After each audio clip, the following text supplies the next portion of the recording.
नहीं जगत में यह वेदों का सार। कोई किसी का नहीं जगत में ये वेदों का सार। अंत समय में साथ ना देंगे, अंत समय में साथ ना देंगे कोठी बंगला कार। जगत में सब स्वार्थ के यार, जगत में सब स्वार्थ के यार। कोई काम नहीं आता। आदमी उस समय देखो तुम, कोरोना के समय सूटकेस में पैसा ले लेके घूमत रहे डॉक्टर के आगे पीछे के बचा लो, लेकिन बचा नहीं पाए ना बच्चे। वो पैसा लेवे मारो को नहीं है तो कोरोना के समय लगे हैं हाय हाय में दिन रात। 4 दिनों के खातिर हमको जीवन मिला उधार। 4 दिनों के खातिर हमको जीवन मिला उधार। लूट पाट कर जोड़ रहे सब, लूट पाट कर जोड़ रहे सब माया अपरंपारा। जगत में सब स्वार्थ के यार, जगत में सब स्वार्थ के यार। जगत में सब स्वार्थ के यार। देखो आप पाप भी यदि करेंगे तो अपने और पुण्य भी अपने। अब तय हमें करना है कि पाप करना कि पुण्य, क्योंकि दोनों में कोई किसी का भागीदार नहीं होता, कोई किसी का भागीदार नहीं। आपने कथा सुनी होगी अंगुलीमाल। अंगुलीमाल से पूछा भाई तुम ये धन लूटते हो, अंगुलियां लोगों की काटते हो, किसके लिए? बोले परिवार के लिए। बोले एक बार जाओ पहले पूछ के आओ जो तुम पाप कर रहे हो कि इस पाप में तुम्हारा साथ देंगे। गया घर पूछा, सबने हाथ खड़े कर दिए, भाई हमें तो धन से मतलब है, तुम्हारे पाप से हमें क्या लेना देना।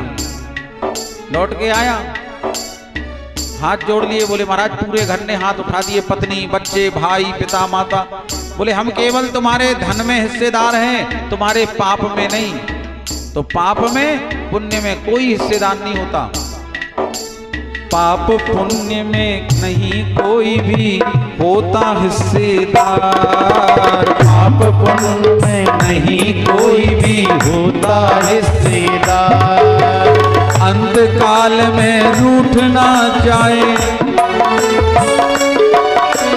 अंत काल में रूठ ना जाए अपना पालन हारो। जगत में सब स्वार्थ के यार, जगत में सब स्वार्थ के यार। जगत में सब स्वार्थ के यार। जगत में सब स्वार्थ के यार। बोले वृंदावन बिहारी लाल की जय हो। महाराज परिस्थितियां प्रत्येक व्यक्ति की बदलती हैं। कहते लाभ होगा तो हानि भी होगी, दुख है तो सुख भी आएगा। ऐसा नहीं है, पल पल सरकता है। ये संसार है, संस्कृति इति संसारः। संसार हमेशा एक सा नहीं रहता। आज कुछ है कल कुछ और होगा, परसों कुछ और रहेगा। तो पलटता रहता है, बदलता रहता है। और हम एक चीज को लेकर के बैठ जाएं कि आज हम पर दुख आया, संकट आया, संकट रहेगा, हमेशा नहीं रहेगा, संकट भी कटेगा। सब्र रखो, धैर्य रखो, धीरज धारण करो।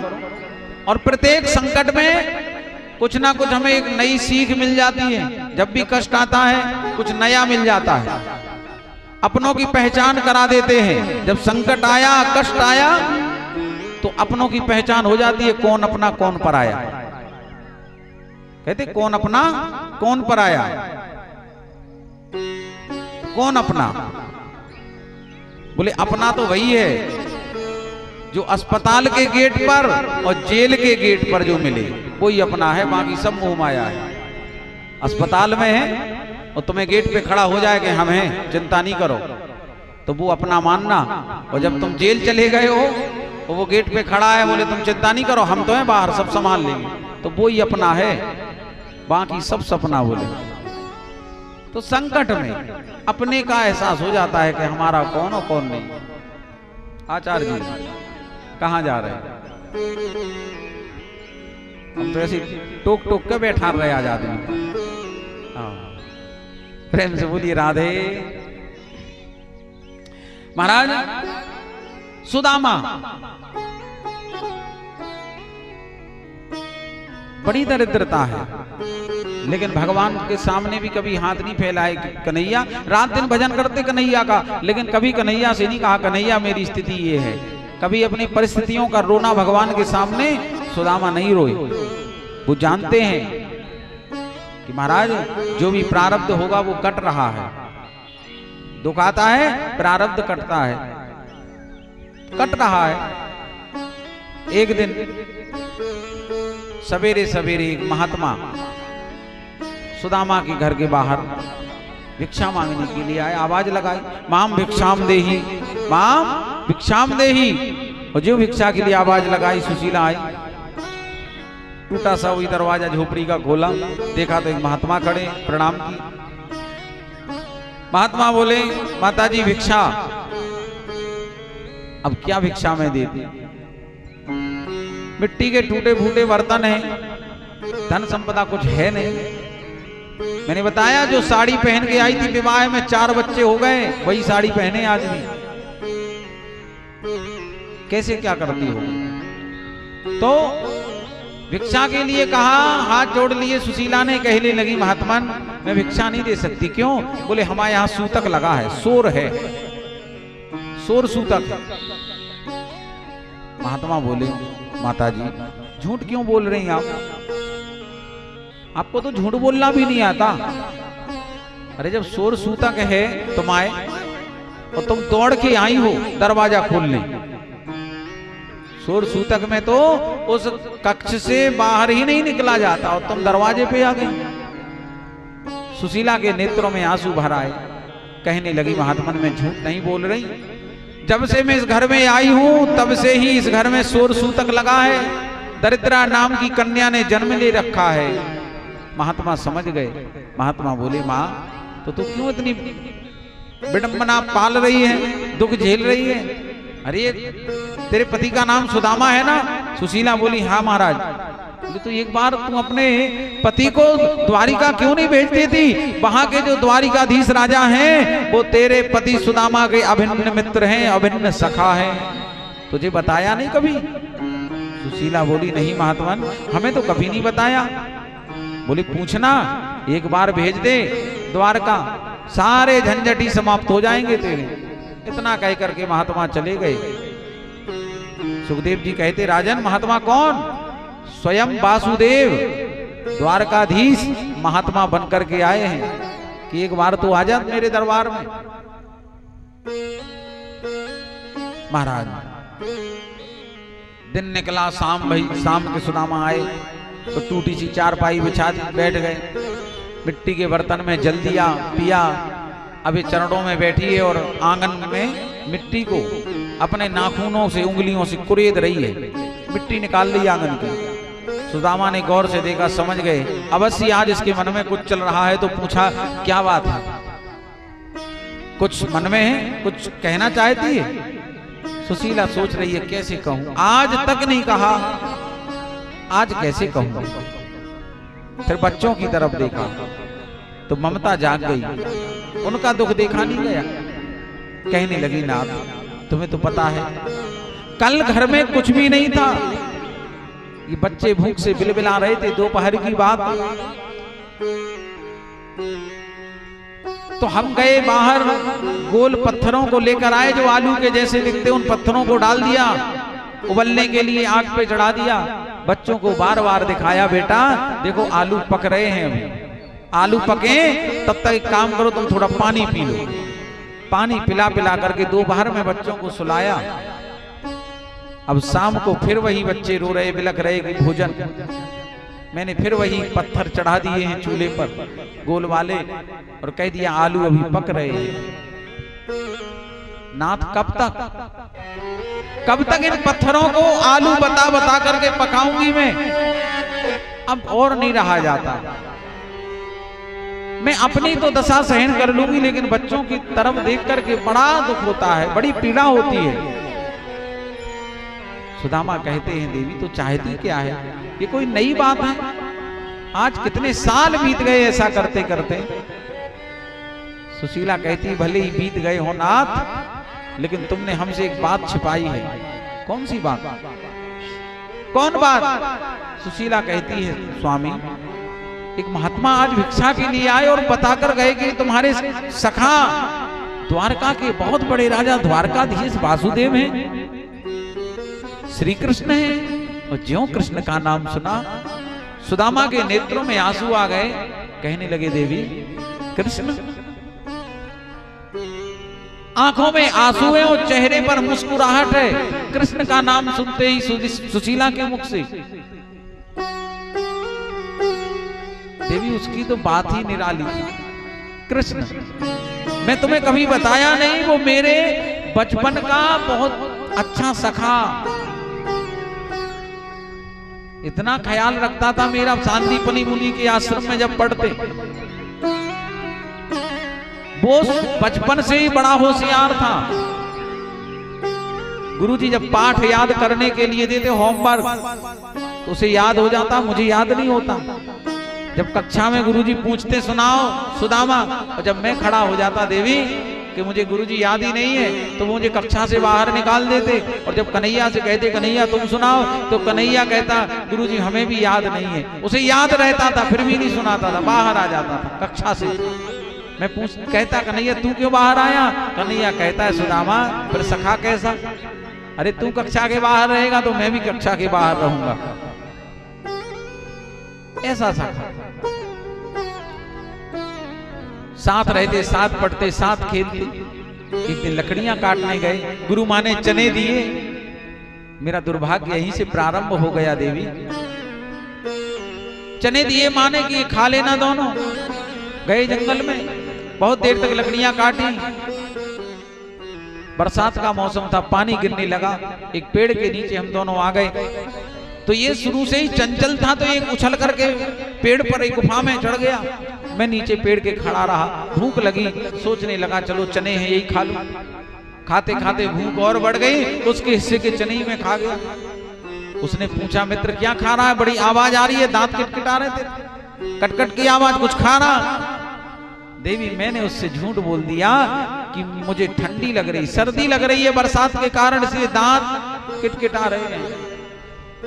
गुरु संग कपट मित्र संग चोरी, या होवे निर्धन या होवे कोड़ी।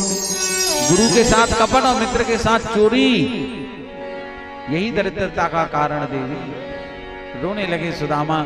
सुशीला कहती नाथ रो मत, कोई बात नहीं, भूल तो सबसे होती है, गलती सबसे होती है, लेकिन महात्मा कह के गए कि एक बार द्वारका भेज दो, झंझट खत्म हो जाएंगे। सुदामा कहते हैं देवी जाऊं तो जाऊं कैसे? मित्र के यहाँ मंदिरों में कथाओं में कभी खाली हाथ नहीं जाया जाता, अपने यहाँ तो कुछ भी नहीं है, कैसे जाऊं? तब सुशीला कहती है नाथ तुम केवल विचार तो करो, संकल्प तो लो कि हाँ जाऊंगा, व्यवस्था हम करेंगे। सुदामा बोले यदि तू इतना कहती है तो चला जाऊंगा, लेकिन सुन जाऊंगा तो, लेकिन उससे कुछ मांगूंगा नहीं, नहीं तो तू सोचेगी मैं उससे मांगू वहां जाके, मैं अपनी गरीबी दरिद्रता को रोऊं, अपने बच्चों को लेकर के वहां रोऊं कि मेरे पास मित्र कुछ नहीं है, मैं मांगूंगा नहीं।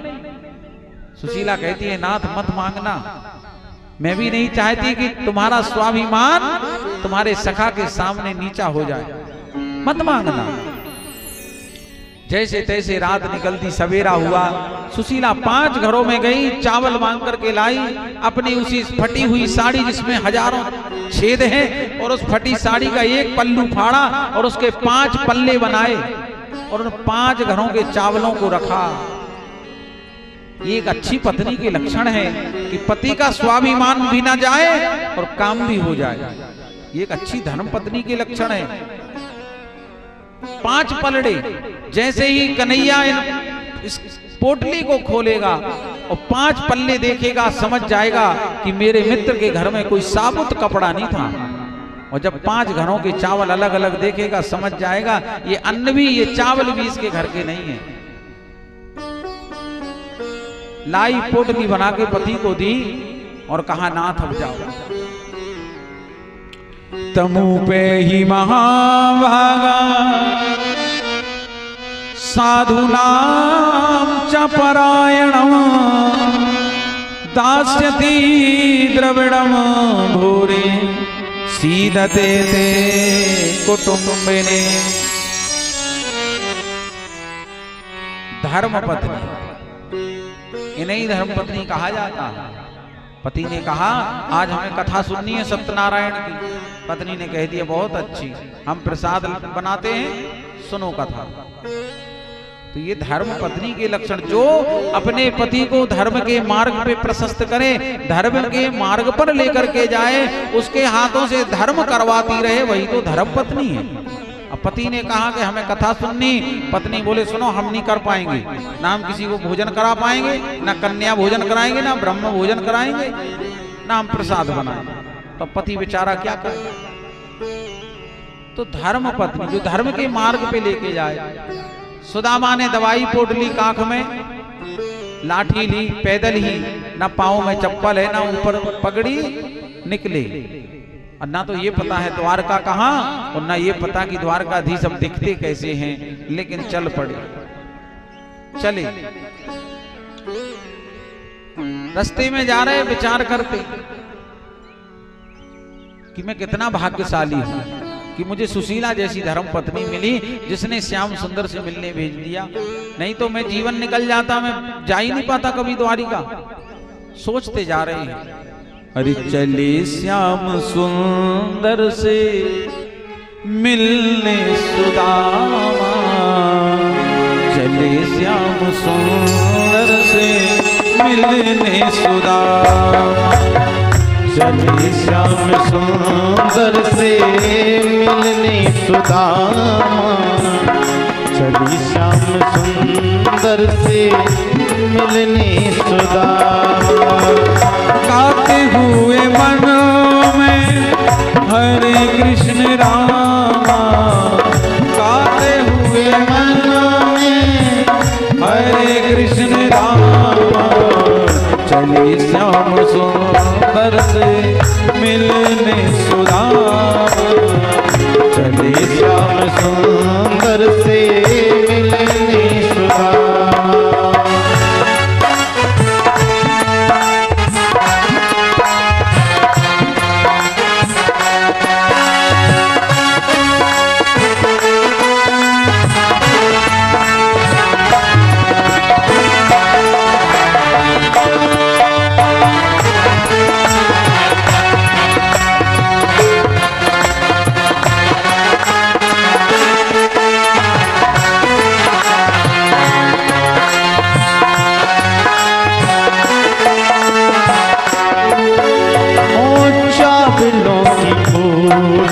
को बगल में दबाए,